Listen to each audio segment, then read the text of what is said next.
ನಮಸ್ಕಾರ ಸ್ನೇಹಿತರೆ, ಈ ವಿಡಿಯೋದಲ್ಲಿ ನಿಮಗೊಂದು ಅದ್ಭುತವಾದ ಕತೆ ಹೇಳ್ತೀನಿ. ಈ ಕತೆ ಶಾಪದಿಂದ ವಿಮುಕ್ತಿ ಪಡೆದಂತ ಒಂದು ನಾಗಿಣಿ ಕತೆ. ಈ ಕತೆ ಸಾಕ್ಷಾತ್ ಶ್ರೀ ಮಹಾವಿಷ್ಣು ನಾರದ ಮಹರ್ಷಿಗೆ ಹೇಳಿರುವಂತದ್ದು. ಈ ಕತೆ ಕೇಳೋಕ್ಕೂ ಮುಂಚೆ ನೀವಿನ್ನೂ ನಮ್ಮ ಚಾನೆಲ್ ಅನ್ನು ಸಬ್ಸ್ಕ್ರೈಬ್ ಮಾಡ್ಕೊಂಡಿಲ್ಲ ಅಂದ್ರೆ ಖಂಡಿತ ಈಗಲೇ ಸಬ್ಸ್ಕ್ರೈಬ್ ಮಾಡ್ಕೊಳ್ಳಿ. ಹಾಗೆ ಈ ವಿಡಿಯೋ ಇಷ್ಟ ಆದ್ರೆ ಮರೀದೆ ಒಂದು ಲೈಕ್ ಕೊಡಿ. ಒಂದು ಸಲ ನಾರದ ಮಹರ್ಷಿ ವೈಕುಂಠಕ್ಕೆ ಬಂದು ಮಹಾವಿಷ್ಣುವಿಗೆ ನಮಸ್ಕರಿಸಿ, ಪ್ರಭು, ನಾನೀಗ ಭೂಲೋಕ ಸಂಚಾರ ಮುಗಿಸಿಕೊಂಡು ಬಂದಿದ್ದೇನೆ. ನನ್ನ ಕಣ್ಣಿಗೆ ಕೆಲವು ವಿಷಯಗಳು ಕಾಣಿಸಿದವು. ಒಂದು ಕಡೆ ಕೆಲವು ಋಷಿ ಮುನಿಗಳು ಆಲದ ಮರಕ್ಕೆ ನೀರು ಸಮರ್ಪಿಸುತ್ತಾ ವೇದ ಮಂತ್ರಗಳನ್ನು ಪಠಿಸುತ್ತಾ ಆ ಮರವನ್ನು ನಿಮ್ಮ ಪ್ರತಿರೂಪದಂತೆ ಭಾವಿಸಿ ಪೂಜೆ ಮಾಡುತ್ತಿದ್ದರು. ಇನ್ನೊಂದೆಡೆ ಕೆಲವು ಮನುಷ್ಯರು ಅದೇ ಮರವನ್ನು ಕಡಿದು ಮಾರುತ್ತಿದ್ದರು. ಎರಡು ಸಂಘಟನೆಗಳು ವ್ಯತಿರೇಕವಾಗಿ ಇದ್ದುದರಿಂದ ನನ್ನಲ್ಲಿ ಕುತೂಹಲ ಹೆಚ್ಚಾಗಿ ಇದರ ಬಗ್ಗೆ ತಿಳಿದುಕೊಳ್ಳಲು ಬಂದಿದ್ದೇನೆ. ಋಷಿ ಮುನಿಗಳು ಆಲದ ಮರಕ್ಕೆ ನೀರು ಸಮರ್ಪಿಸಿ ಪೂಜೆ ಯಾಕೆ ಮಾಡುತ್ತಿದ್ದಾರೆ? ಈ ವಿಷಯ ನನಗೆ ತಿಳಿಸಿಕೊಟ್ಟರೆ ನಾನದನ್ನು ಲೋಕಕ್ಕೆ ಸಾರುತ್ತೇನೆ. ಆ ಮೂಲಕ ಎಲ್ಲರಿಗೂ ಇದರ ಬಗ್ಗೆ ತಿಳಿಯುತ್ತದೆ ಅಂದರು ನಾರದ. ಆಗ ಮಹಾವಿಷ್ಣು, ನಾರದ, ಒಳ್ಳೆ ಪ್ರಶ್ನೆಯನ್ನೇ ಕೇಳಿರುವೆ. ಆಲದ ಮರ ಎಲ್ಲಾ ಮರಗಳಂತೆ ಸಾಧಾರಣವಾದ ಮರವಲ್ಲ. ಆ ಮರದಲ್ಲಿ ದೇವತೆಗಳು ನೆಲೆಸಿರುತ್ತಾರೆ. ಆ ಮರವನ್ನು ಪೂಜಿಸುವುದರಿಂದ ಮನುಷ್ಯರು ಸಕಲ ಪಾಪಗಳನ್ನು ಕಳೆದುಕೊಳ್ಳುತ್ತಾರೆ. ಅಷ್ಟೇ ಅಲ್ಲದೆ ಅವರಿಗೆ ಮೋಕ್ಷ ಕೂಡ ಪ್ರಾಪ್ತಿಯಾಗುತ್ತೆ. ಅರಳಿ ಮರದ ಮಹತ್ವ ಸಾರುವಂತ ಒಂದು ಕತೆ ಹೇಳ್ತೀನಿ, ಕೇಳು. ಈ ಕತೆ ಕೇಳಿದರೆ ಅರಳಿ ಮರ ಎಷ್ಟೊಂದು ಪವಿತ್ರವಾದದ್ದು, ಅದಕ್ಕೆ ಪೂಜೆಗಳು ಏಕೆ ಮಾಡಬೇಕು, ಪೂಜೆ ಮಾಡಿದರೆ ಏನಾಗುತ್ತದೆ ಎಂಬ ವಿಷಯ ನಿನಗೆ ಸ್ಪಷ್ಟವಾಗಿ ಅರ್ಥವಾಗುತ್ತೆ. ಅದು ಮಾತ್ರವಲ್ಲದೆ ಈ ಕಥೆಯನ್ನು ಶ್ರದ್ಧಾಭಕ್ತಿಯಿಂದ ಕೇಳಿದರೂ ಹೇಳಿದರೂ ಎಷ್ಟೋ ಪುಣ್ಯ ಬರುತ್ತದೆ. ಈ ಕತೆ ಕೇಳಿದವರಿಗೆ ಜನ್ಮಾಂತರದ ಪಾಪಗಳೆಲ್ಲ ನಶಿಸುತ್ತದೆ. ಅವರ ಪಿತೃದೇವತೆಗಳು ಸಂತೋಷಿಸಿ ಸುಖ ಶಾಂತಿ ದೊರಕುವಂತೆ ಆಶೀರ್ವದಿಸುತ್ತಾರೆ. ಪಿತೃ ಋಣಗಳು ನಿವಾರಣೆಗೊಂಡು ಅವರ ಕಷ್ಟಗಳೆಲ್ಲ ಹೊರಟು ಹೋಗುತ್ತೆ. ಅವರ ಮನೆಯಲ್ಲಿರುವ ದರಿದ್ರ ದೇವತೆ ಹೋಗಿ ಲಕ್ಷ್ಮೀ ದೇವಿ ಕಾಲಿಡುತ್ತಾಳೆ. ಸಂತಾನ ಇಲ್ಲದವರಿಗೆ ಸಂತಾನ ಉಂಟಾಗುತ್ತದೆ ಎಂದರು ಮಹಾವಿಷ್ಣು. ಇದನ್ನೆಲ್ಲ ಕೇಳಿದ ನಾರದ ಮಹರ್ಷಿಗೆ ಕುತೂಹಲ ಇನ್ನೂ ಹೆಚ್ಚಾಯಿತು. ಪ್ರಭು, ನಾನು ಶ್ರದ್ಧೆಯಿಂದ ಕೇಳಿಸಿಕೊಳ್ಳುತ್ತೇನೆ, ದಯವಿಟ್ಟು ಕತೆ ಹೇಳಿ ಎಂದು ಕೇಳಿದರು. ಆಗ ಮಹಾವಿಷ್ಣು, ನಾರದ, ಪೂರ್ವದಲ್ಲಿ ಹರಿದಾಸ ಎಂಬ ಒಬ್ಬ ವ್ಯಕ್ತಿ ಇದ್ದ. ಅವನು ಎಷ್ಟೋ ನೀತಿ ನಿಜಾಯಿತಿಯಿಂದ ಕೆಲಸ ಮಾಡಿ ಜೀವನ ಮಾಡುತ್ತಿದ್ದ. ಅವನು ಕಡುಬಡವ. ಮರ ಕಡಿದು ಕಟ್ಟಿಗೆ ಮಾರಿ ಬಂದ ಹಣದಿಂದ ಮನೆ ನಡೆಸುತ್ತಿದ್ದ. ಅವನ ಮನೆಯಲ್ಲಿ ವೃದ್ಧ ತಂದೆ ತಾಯಿಗಳು, ಹೆಂಡತಿ ಹಾಗೂ 3 ಜನ ಮಕ್ಕಳಿದ್ದರು. ಅವನ ಕುಟುಂಬ ಸ್ವಲ್ಪ ದೊಡ್ಡದಾಗಿದ್ದುದರಿಂದ ಹರಿದಾಸನಿಗೆ ಅವರಿಗೆ ಊಟ ಹಾಕುವುದು ಕೂಡ ಕಷ್ಟವಾಗುತ್ತಿತ್ತು. ಆ ಮನೆಯಲ್ಲಿ ಯಾರೂ ಕೂಡ ಒಂದು ದಿನವೂ ದೇವರಿಗೆ ಕೈಜೋಡಿಸಿ ನಮಸ್ಕರಿಸುವುದಾಗಲಿ ಪೂಜೆ ಮಾಡುವುದಾಗಲಿ ಮಾಡುತ್ತಿರಲಿಲ್ಲ. ಈ ವಿಷಯ ಅವರಿಗೆ ಗೊತ್ತಿರಲಿಲ್ಲ. ಹರಿದಾಸನಿಗೆ ಯಾವ ಧಾರ್ಮಿಕ ವಿಷಯಗಳ ಬಗ್ಗೆಯೂ ಗೊತ್ತಿಲ್ಲ. ಒಂದು ದಿನ ಹರಿದಾಸ ಕೊಡಲಿ ಹಿಡಿದುಕೊಂಡು ಕಾಡೆಲ್ಲ ಅಲೆದಾಡಿದ. ಅವನ ಕಣ್ಣಿಗೆ ಯಾವೊಂದು ಒಣಗಿದ ಮರ ಅಲ್ಲವಲ್ಲ, ಒಂದು ಒಣ ಹುಲ್ಲು ಕಡ್ಡಿ ಕೂಡ ಕಾಣಿಸಲಿಲ್ಲ. ಸೂರ್ಯ ನಡುನೆತ್ತಿಯ ಮೇಲೆ ಬಂದು ಸುಡುತ್ತಿದ್ದ. ಹರಿದಾಸನಿಗೆ ಚಿಂತೆ ಶುರುವಾಯಿತು. ಒಂದು ವೇಳೆ ಕಟ್ಟಿಗೆ ತೆಗೆದುಕೊಂಡು ಹೋಗಲು ಸಾಧ್ಯವಾಗದಿದ್ದರೆ ಅವನ ಮನೆಯಲ್ಲಿ ಹೊಲೆ ಉರಿಸುವುದು ಕೂಡ ಆಗದು. ಅದನ್ನೇ ಯೋಚಿಸುತ್ತಾ ಹಸಿವು ದಾಹದಿಂದ ಮುಂದೆ ಹೋಗುತ್ತಿದ್ದ. ಆ ರೀತಿ ಅವನು ಕಾಡಿನ ಮಧ್ಯಭಾಗಕ್ಕೆ ಬಂದುಬಿಟ್ಟ. ಆ ಪ್ರದೇಶ ತುಂಬಾ ಭಯಾನಕವಾಗಿತ್ತು. ಎಲ್ಲೆಡೆಯೂ ದೊಡ್ಡ ದೊಡ್ಡ ಮರಗಳು, ಹಾವುಗಳು, ಸೊಳ್ಳೆಗಳು ವಾಸವಿದ್ದವು. ಆ ಮರಗಳನ್ನು ದಾಟಿ ಸೂರ್ಯನ ಕಿರಣ ಕೂಡ ನೆಲದ ಮೇಲೆ ಬೀಳುತ್ತಿರಲಿಲ್ಲ. ಅಷ್ಟೊಂದು ದಟ್ಟವಾಗಿತ್ತು ಆ ಪ್ರದೇಶ. ಆದರೂ ಕೂಡ ಅವನ ಕಷ್ಟ ಅವನನ್ನು ಹಿಂದೆಜ್ಜೆ ಹಾಕಲು ಬಿಡಲಿಲ್ಲ.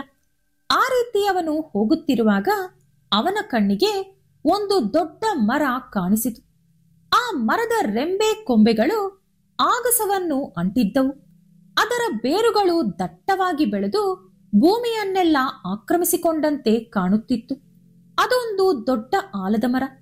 ಅದನ್ನು ನೋಡಿದ ಹರಿದಾಸ, ನಾನು ಈ ಮರದಲ್ಲಿ ಕೆಲವು ರೆಂಬೆಗಳನ್ನು ಕತ್ತರಿಸಿಕೊಂಡು ಹೋದರೂ ಕೂಡ ಬೇಕಾದಷ್ಟು ಹಣ ಸಂಪಾದನೆ ಮಾಡಬಹುದು ಅಂದುಕೊಂಡು ಆ ಮರದ ರೆಂಬೆಯನ್ನು ಕತ್ತರಿಸಲು ಕೊಡಲಿ ಮೇಲೆತ್ತಿದ.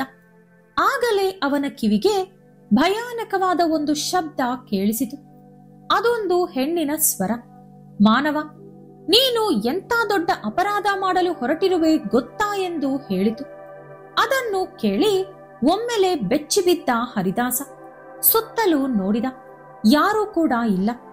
ಆ ಮರದ ಕೆಳಗೆ ಒಂದು ದೊಡ್ಡ ಹಾವು ಕಾಣಿಸಿತು. ಅದರ ಕಣ್ಣುಗಳು ಅಗ್ನಿ ಜ್ವಾಲೆಯಂತೆ ಪಳಪಳನೆ ಹೊಳೆಯುತ್ತಿದ್ದವು. ಹರಿದಾಸ ಹೆದರಿ ಅಲ್ಲಿಂದ ಓಡಲು ಪ್ರಯತ್ನಿಸಿದ.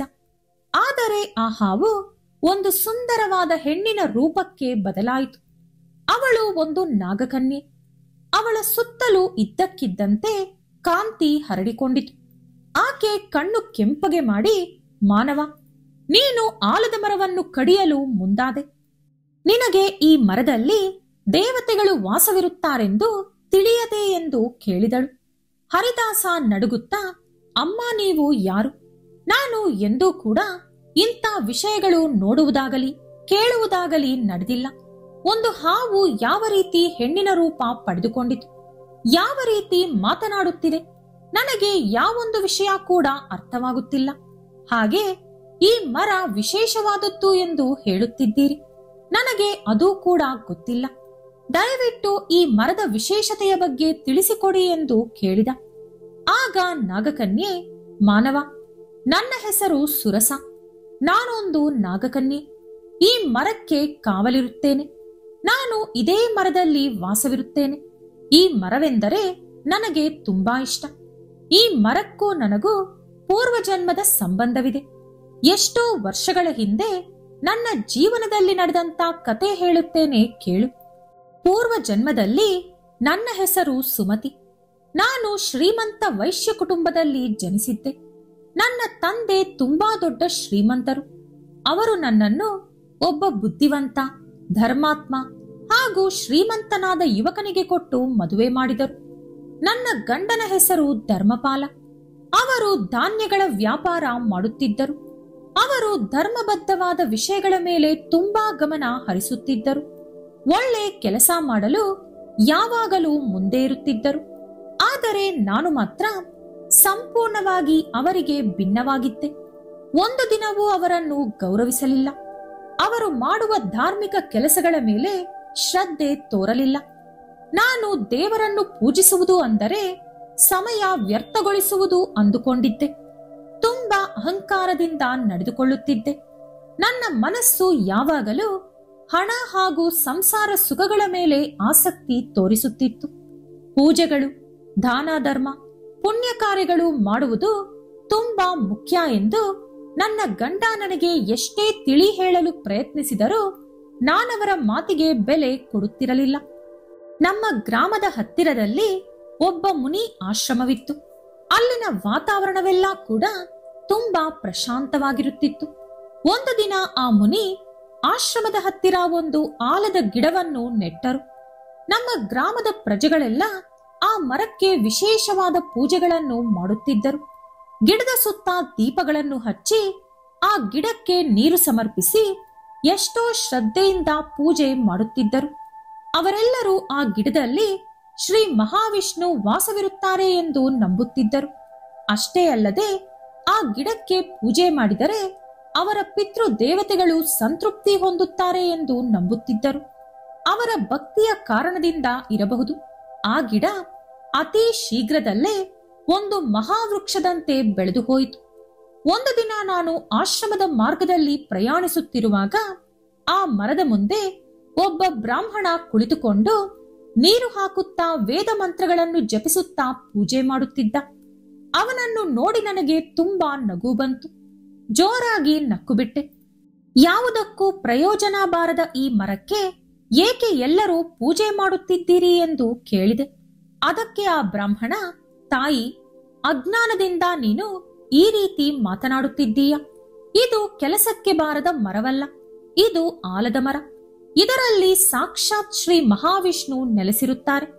ಈ ಮರಕ್ಕೆ ನೀರು ಹಾಕಿದರೆ ತುಂಬಾ ಪುಣ್ಯ ಬರುತ್ತದೆ, ಪಿತೃದೇವತೆಗಳ ಆಶೀರ್ವಾದ ಸಿಗುತ್ತದೆ, ಎಷ್ಟೋ ಜನ್ಮಗಳ ಪಾಪಗಳು ನಶಿಸುತ್ತದೆ ಎಂದು ಹೇಳಿದರು. ಅವರ ಮಾತುಗಳನ್ನು ಕೇಳಿ ನನ್ನಲ್ಲಿ ಅಹಂಕಾರ ಇನ್ನಷ್ಟು ಹೆಚ್ಚಾಯಿತು. ಹೌದಾ, ನಿನ್ನ ಮಾತು ನಿಜಾನ? ಈ ಮರಕ್ಕೆ ಅಷ್ಟೊಂದು ಶಕ್ತಿ ಇದೆಯಾ? ಒಂದು ಸಲ ನೋಡೋಣ ಎಂದು ಆ ಮರದ ಬಗ್ಗೆ ಕೀಳಾಗಿ ಮಾತನಾಡಿ ಅದನ್ನು ಒದೆಯಲು ಕಾಲು ಮೇಲೆತ್ತಿದೆ. ನನ್ನ ಕಾಲು ಆ ಮರಕ್ಕೆ ತಾಕಿದ ಕೂಡಲೇ ನನ್ನ ಮೈಯಲ್ಲೆಲ್ಲ ವಿಪರೀತವಾದ ಉರಿ ಶುರುವಾಯಿತು. ನನ್ನ ದೇಹದೊಳಗೆ ಏನೋ ಬದಲಾವಣೆ ನಡೆಯಲು ಶುರುವಾಯಿತು. ನನ್ನ ಮೈಯೆಲ್ಲ ಕಡುಗಪ್ಪು ಬಣ್ಣಕ್ಕೆ ತಿರುಗಿತು. ಇನ್ನು ನಿಧಾನವಾಗಿ ನಾನೊಂದು ಕಪ್ಪು ಬಣ್ಣದ ಹಾವಿನಂತೆ ಬದಲಾಗಿ ಹೋದೆ. ನನ್ನ ಕೂಗಾಟ ಕೇಳಿಸಿಕೊಂಡು ಆಶ್ರಮದ ಮುನಿ ಅಲ್ಲಿಗೆ ಬಂದರು. ನಾನು ಅವರ ಕಾಲಿನ ಮೇಲೆ ಬಿದ್ದು ನಡೆದ ವಿಷಯವನ್ನೆಲ್ಲ ಹೇಳಿ ಶಾಪ ವಿಮೋಚನೆ ಪಡೆಯುವ ಮಾರ್ಗವನ್ನು ಕೇಳಿದೆ.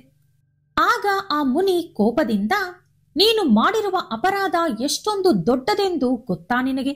ಆಲದ ಮರವನ್ನು ಅವಮಾನಿಸಿದರೆ ಸಾಕ್ಷಾತ್ ಶ್ರೀ ಮಹಾವಿಷ್ಣುವನ್ನು ಅವಮಾನಿಸಿದಂತೆ ಲೆಕ್ಕ. ನೀನು ಮಾಡಿದ ಪಾಪಕ್ಕೆ ತಕ್ಕ ಶಿಕ್ಷೆ ಲಭಿಸಿದೆ, ಅನುಭವಿಸು ಎಂದು ಹೇಳಿದರು. ಆಗ ನಾನು, ಮಹಾನುಭಾವ, ನಾನು ತಿಳಿಯದೆ ದೊಡ್ಡ ತಪ್ಪು ಮಾಡಿಬಿಟ್ಟೆ. ನಾನು ಮಾಡಿದ ತಪ್ಪಿಗೆ ಈಗ ಶಿಕ್ಷೆ ಅನುಭವಿಸುತ್ತಿದ್ದೇನೆ. ದಯವಿಟ್ಟು ಈ ಶಾಪದಿಂದ ವಿಮುಕ್ತಿ ಪಡೆಯುವ ಮಾರ್ಗವನ್ನು ತಿಳಿಸಿಕೊಡಿ ಎಂದು ಬೇಡಿಕೊಂಡೆ. ಆಗ ಆ ಮುನಿ, ನೀನು 100 ವರ್ಷಗಳ ಕಾಲ ಈ ಮರದಲ್ಲೇ ವಾಸವಿದ್ದು ಇದನ್ನು ಕಾಪಾಡಬೇಕು. ನಿನ್ನ ಗಂಡ ಅವನ ಮುಂದಿನ ಜನ್ಮದಲ್ಲಿ ಯಾವುದೋ ಒಂದು ದಿನ ಇಲ್ಲಿಗೆ ಬಂದು ಈ ಮರಕ್ಕೆ ನೀರನ್ನು ಸಮರ್ಪಿಸಿದಾಗ ನಿನಗೆ ಶಾಪ ವಿಮೋಚನೆ ಆಗುತ್ತದೆ ಎಂದು ಹೇಳಿದರು. ಈ ಮರ ಪ್ರತಿದಿನ ಬೆಳೆಯುತ್ತಲೇ ಇದೆ. ನಾನು ಸುಮಾರು ವರ್ಷಗಳಿಂದ ಇಲ್ಲೇ ಇದ್ದು ಈ ಮರವನ್ನು ಕಾವಲು ಕಾಯುತ್ತಿದ್ದೇನೆ. ಇಂದಿಗೆ 100 ವರ್ಷಗಳು ಪೂರ್ತಿಯಾಯಿತು. ನಾನು ನನ್ನ ಗಂಡನಿಗಾಗಿ ಕಾಯುತ್ತಿದ್ದೇನೆ ಅಂದಳು ನಾಗಕನ್ಯೆ. ಅವಳ ಸ್ವರದಲ್ಲಿ ನೋವು ಹಾಗೂ ತಪ್ಪಿನ ಅರಿವು ಕಾಣಿಸುತ್ತಿತ್ತು. ಇದೆಲ್ಲ ಕೇಳಿದ ಹರಿದಾಸನಿಗೆ ಅದು ಕನಸೋ ನನಸೋ ಅರ್ಥವಾಗಲಿಲ್ಲ. ಆದರೆ ಅವನ ತಲೆಗೆ ಒಂದೇ ಒಂದು ಹೊಳೆಯಿತು. ಅದೇನೆಂದರೆ, ನಾನು ಪ್ರತಿದಿನ ಎಲ್ಲೆಲ್ಲೋ ಒಣಮರವನ್ನು ಕಡಿಯುತ್ತಿದ್ದೆ. ಆದರೆ ಇಂದು ಮಾತ್ರ ನನಗೆ ಎಲ್ಲೂ ಕೂಡ ಒಂದು ಒಣ ಹುಲ್ಲು ಕಡ್ಡಿ ಕೂಡ ಕಾಣಿಸಲಿಲ್ಲ. ಯಾರು ಬರಬಾರದ ಈ ಸ್ಥಳಕ್ಕೆ ನಾನು ಬಂದೆ. ಆಶ್ಚರ್ಯಕರವಾಗಿ ಒಂದು ಹಾವು ನಾಗಿಣಿಯಂತೆ ಬದಲಾಗುವುದು ನೋಡಿದೆ. ಆಕೆ ನನ್ನೊಂದಿಗೆ ಆಕೆಯ ಕತೆ ಹೇಳಲು ಕಾರಣವೇನು ಎಂದು ಯೋಚಿಸತೊಡಗಿದ.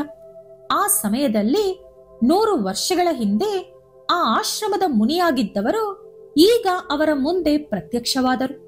ಆ ಮುನಿ ಹರಿದಾಸನೊಂದಿಗೆ, ನಿನ್ನ ಅನುಮಾನ ಸರಿಯಾಗಿದೆ. ಈ ಕಥೆಯಲ್ಲಿ ನಿನಗೂ ಕೂಡ ಪಾಲಿದೆ. ಪೂರ್ವ ಜನ್ಮದಲ್ಲಿ ಈ ನಾಗಕನ್ಯೆಯ ಗಂಡ ನೀನೆ. ನಿನ್ನ ಹೆಂಡತಿ ಪೂರ್ವ ಜನ್ಮದಲ್ಲಿ ಮಾಡಿರುವ ಪಾಪಕ್ಕೆ ಈ ರೀತಿ ಶಿಕ್ಷೆ ಅನುಭವಿಸುತ್ತಿದ್ದಾಳೆ. ಆದರೆ ನೀನು ಹಿಂದಿನ ಜನ್ಮದಲ್ಲಿ ಧರ್ಮಾತ್ಮನಾಗಿದ್ದೆ. ನೀನು ಈ ಜನ್ಮದಲ್ಲಿ ಕಷ್ಟ ಅನುಭವಿಸಲು ಕಾರಣ ಹಿಂದಿನ ಜನ್ಮದಲ್ಲಿ ನಿನ್ನ ಹೆಂಡತಿ ಮಾಡುವ ತಪ್ಪುಗಳನ್ನು ನೀನು ನೋಡಿ ನೋಡದ ಹಾಗೆ ಬಿಟ್ಟುಬಿಟ್ಟೆ. ಆಕೆಯನ್ನು ಯಾವಾಗಲೂ ತಪ್ಪು ಮಾಡದಂತೆ ನೀನು ತಡೆಯಲಿಲ್ಲ. ಕೆಲವೊಂದು ಕಡೆ ಅವಳ ತಪ್ಪಿಗೆ ನಿನ್ನ ಪ್ರೋತ್ಸಾಹ ಕೂಡ ಇರುತ್ತಿತ್ತು. ಆ ಕಾರಣದಿಂದ ನೀನು ಈ ಜನ್ಮದಲ್ಲಿ ಬಡತನ ಅನುಭವಿಸುತ್ತಿದ್ದೀಯ. ಈಗ ನಿನ್ನ ಹೆಂಡತಿಯ ಶಾಪ ವಿಮೋಚನೆ ನಿನ್ನ ಕೈಯಲ್ಲೇ ಇದೆ. ಇವಳ ಶಾಪ ವಿಮೋಚನೆಯಾದರೆ ನಿನ್ನ ಅದೃಷ್ಟ ಕೂಡ ಬದಲಾಗುತ್ತದೆ ಎಂದರು ಮುನಿ. ಆಗ ಹರಿದಾಸ, ಸ್ವಾಮಿ, ನಾನು ಏನು ಮಾಡಬೇಕು ತಿಳಿಸಿಕೊಡಿ ಎಂದು ಕೇಳಿದ. ಆಗ ಮುನಿ ಹರಿದಾಸನಿಗೆ ಅಲ್ಲಿರುವ ಸರೋವರದಿಂದ ನೀರು ತಂದು ಭಕ್ತಿಯಿಂದ ಈ ಮರಕ್ಕೆ ಹಾಕಿ, ಈ ಮರವನ್ನು ಸಾಕ್ಷಾತ್ ಮಹಾವಿಷ್ಣು ಎಂದು ಭಾವಿಸಿ ನಮಸ್ಕಾರ ಮಾಡಿಕೊ, ಎಲ್ಲವೂ ಸರಿ ಹೋಗುತ್ತದೆ ಎಂದು ಹೇಳಿದರು. ಹರಿದಾಸ ಅದೇ ರೀತಿ ನೀರನ್ನು ತಂದು ಹಾಕಿ ಭಕ್ತಿಯಿಂದ ನಮಸ್ಕಾರ ಮಾಡಿಕೊಂಡ. ಕೂಡಲೇ ನಾಗಕನ್ಯೆಯಾಗಿದ್ದ ಸುರಸ ಮತ್ತೆ ಸುಮತಿಯ ರೂಪ ಪಡೆದುಕೊಂಡಳು. ಅದರ ನಂತರ ಸುಮತಿ ಆ ಮುನಿ ಹಾಗೂ ಹರಿದಾಸನಿಗೆ ನಮಸ್ಕರಿಸಿ, ನಿಮ್ಮ ಹಾಗೂ ಶ್ರೀ ಮಹಾವಿಷ್ಣುವಿನ ಕೃಪೆಯಿಂದ ಇಂದು ನನ್ನ ಶಾಪ ವಿಮೋಚನೆಯಾಯಿತು. ನಿಮಗೆ ಯಾವಾಗಲೂ ಮಹಾವಿಷ್ಣುವಿನ ಅನುಗ್ರಹ ಸಿಗಲಿ ಎಂದು ಹೇಳಿ ಒಂದು ಮಡಕೆಯ ತುಂಬ ಚಿನ್ನದ ನಾಣ್ಯಗಳನ್ನು ಹರಿದಾಸನಿಗೆ ಕೊಟ್ಟು ಸ್ವರ್ಗಕ್ಕೆ ಹೊರಟು ಹೋದಳು. ಇದರ ನಂತರ ಹರಿದಾಸನ ಜೀವನ ಕೂಡ ಪೂರ್ತಿಯಾಗಿ ಬದಲಾಗಿ ಹೋಯಿತು. ಅವನು ಕುಟುಂಬದ ಸಮೇತ ಆಗಾಗ ಬಂದು ಆ ಮರಕ್ಕೆ ಪೂಜೆ ಮಾಡಿ ನೀರು ಸಮರ್ಪಿಸಿ ಹೋಗುತ್ತಿದ್ದ. ದಿನೇ ದಿನೇ ಅವನ ಅದೃಷ್ಟ ಬದಲಾಗುತ್ತಾ ಅವನು ಮುಟ್ಟಿದ್ದೆಲ್ಲ ಚಿನ್ನವಾಗುತ್ತಿತ್ತು ಎಂದು ಕಥೆಯನ್ನು ಪೂರ್ಣಗೊಳಿಸಿದರು ಮಹಾವಿಷ್ಣು. ಈ ಕತೆ ಕೇಳಿದ ನಾರದ ಮಹರ್ಷಿ ಮಹಾವಿಷ್ಣುವಿಗೆ ನಮಸ್ಕರಿಸಿ, ಪ್ರಭು, ಮನುಷ್ಯ ಅಜ್ಞಾನದಿಂದ ಅಹಂಕಾರದಿಂದ ಎಷ್ಟೋ ತಪ್ಪುಗಳನ್ನು ಮಾಡುತ್ತಾನೆ. ನೀವು ಮನುಷ್ಯರು ಸುಲಭವಾಗಿ ಅವರ ತಪ್ಪುಗಳಿಗೆ ಪ್ರಾಯಶ್ಚಿತ ಮಾಡಿಕೊಳ್ಳಲು ಮಾರ್ಗಗಳನ್ನು ತೋರಿಸುತ್ತಲೇ ಇದ್ದೀರಿ. ಈ ಕತೆ ಕೇಳಿ ನಾನು ಧನ್ಯನಾದೆ ಎಂದು ಹೇಳಿದರು. ಈ ವಿಡಿಯೋ ನಿಮಗೆ ಇಷ್ಟವಾದರೆ ಲೈಕ್ ಮಾಡಿ, ಶೇರ್ ಮಾಡಿ. ಇಂಥ ಹೆಚ್ಚಿನ ಉತ್ತಮ ಕಥೆಗಳಿಗಾಗಿ ತಪ್ಪದೇ ನಮ್ಮ ಚಾನೆಲ್ ಅನ್ನು ಸಬ್ಸ್ಕ್ರೈಬ್ ಮಾಡ್ಕೊಳ್ಳಿ. ನಾಳೆ ಮತ್ತೊಂದು ವಿಡಿಯೋದೊಂದಿಗೆ ಪುನಃ ಭೇಟಿಯಾಗೋಣ. ಧನ್ಯವಾದಗಳು.